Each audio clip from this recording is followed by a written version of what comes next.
What's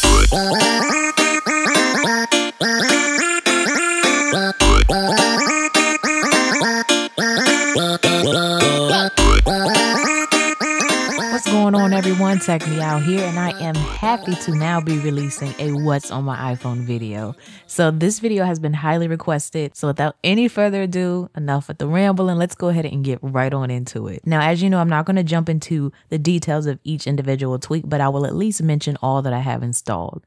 So we'll start with my lock screen here. Starting at the top where my status bar is, you'll notice that certain elements are missing, such as my signal strength and things like that. And that was compliments of a tweak known as Protein. And then you'll also notice that I have the date in my status bar, and that was done with a tweak known as Date in Status Bar. Beneath that, my clock looks a little bit different, and that was done with Subtle Lock.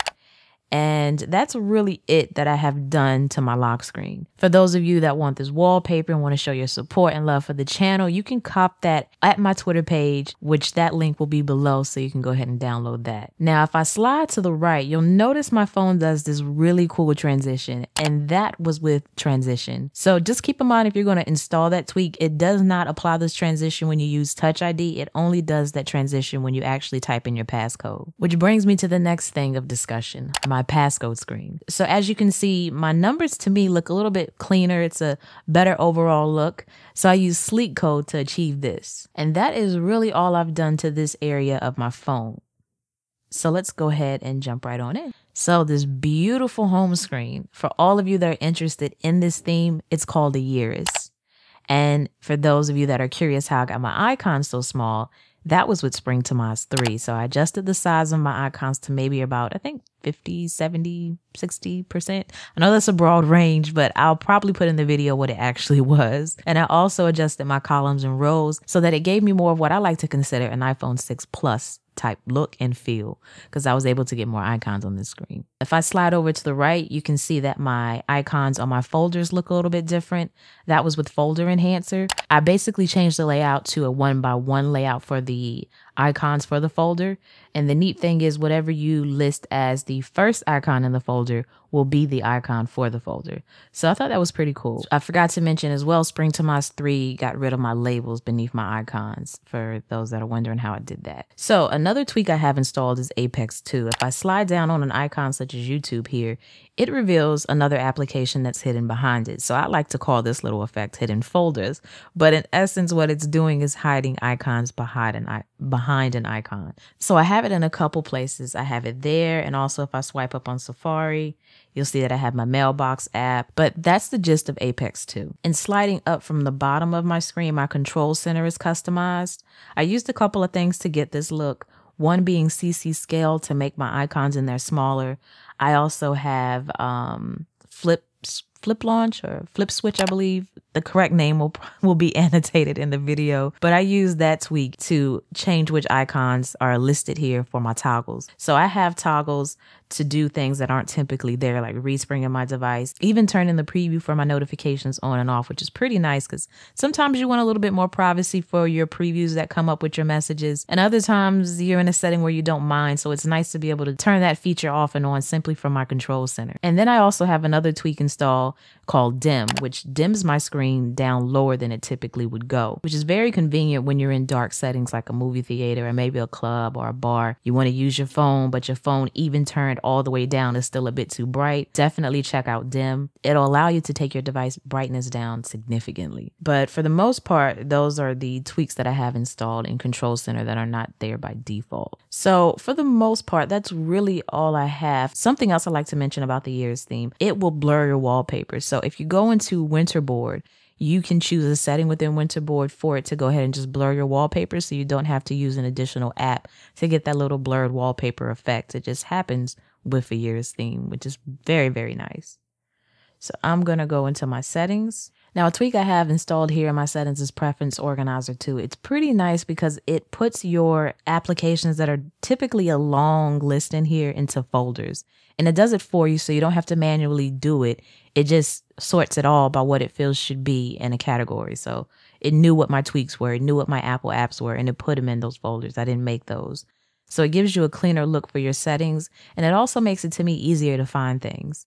So for this, I'm going to go into my tweaks. Now, I'm not going to talk about each item on this list, but you can see the list and I will talk about those that I care to share that I kind of use the most and are kind of important to me. So for the most part, all of these that are of relevance to me, I have mentioned already, such as Apex 2 and CC Scale. CC Clean, which is right above that, allows you to customize your control center a little bit more in terms of getting rid of certain things like AirPlay when it's not in use and things like that.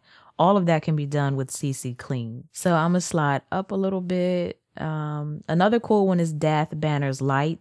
The neat thing about that is it will color your notification banners to that of the application. So I thought that was kind of cool.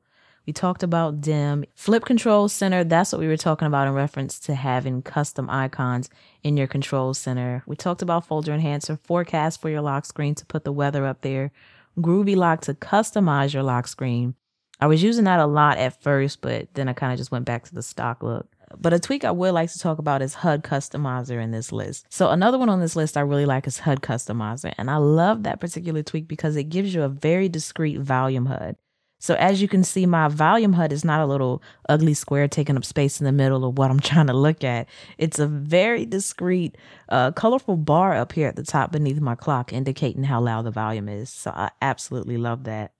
I'm trying to think of another one in here that I really, really like. Let's see. Multi-icon mover is pretty cool, especially when you're theming and stuff like that. It allows you to move more than one icon at a time, even folders as well. A popular up here is pretty cool as well, so I can double tap my home button, pull up my multitask switcher, and see my most used apps up here at the top. So this gives you a little insight into my life in reference to what apps I typically am using. But nonetheless, this is a nice way to get to them. So I'm gonna hop back into my settings. Another tweak that I really like is Priority Hub. So I'm gonna show you a picture of what that does. So the neat thing about Priority Hub is that it gives you your notifications in groups. So if you have 5 messages and 2 Instagram posts and 3, new emails, instead of it being one long list here, you'll be able to see them as icons down here at the bottom that you can tap on, and it will then show you the list of those new items that came in. So it's a very nice way to clean up your notifications on your lock screen. Pull to respring is another one I really enjoy because it allows me to respring from within my settings from simply sliding down on the screen. So a very quick, effective way to do so. Tage is really neat because I can just slide up here, and as you can see, it will close out my app, but I don't want it to close, so I'm gonna just release my finger. But it's a neat way to use gestures to do certain things that you normally couldn't do. Tinch to change the color of my little flip switches there. Tiny bar to make my notifications only appear where it says the date and time. Instead of it being like a real big banner, it's much, much smaller, and it only appears in that very top section. And then that is really it. Like I said, I have other tweaks installed, but those are the ones that I primarily use and care to have on my phone. I could stand to clean this up a bit. But that does sum everything up really for what I have on my iPhone. If you notice something on my phone that I did not mention, feel free to drop it down in the comment section so I can acknowledge what I neglected to within the video. But I think that covers everything. So down below, tell me the one tweak that you have to have installed on your phone. For me, I think that one tweak would have to be, it'd have to be Spring to Mods 3. And I'd like to say that because it just does so much from within one application. I may end up changing my mind, and if I do, I'm sure you'll hear it down below. But for the time being, I'm gonna stick with that one. But what's your favorite tweak? Drop it down below in the comments section. I may feature a few of your comments in one of my upcoming videos. But that sums everything up for this one. And as always, thanks for taking the time out to let me tech you out.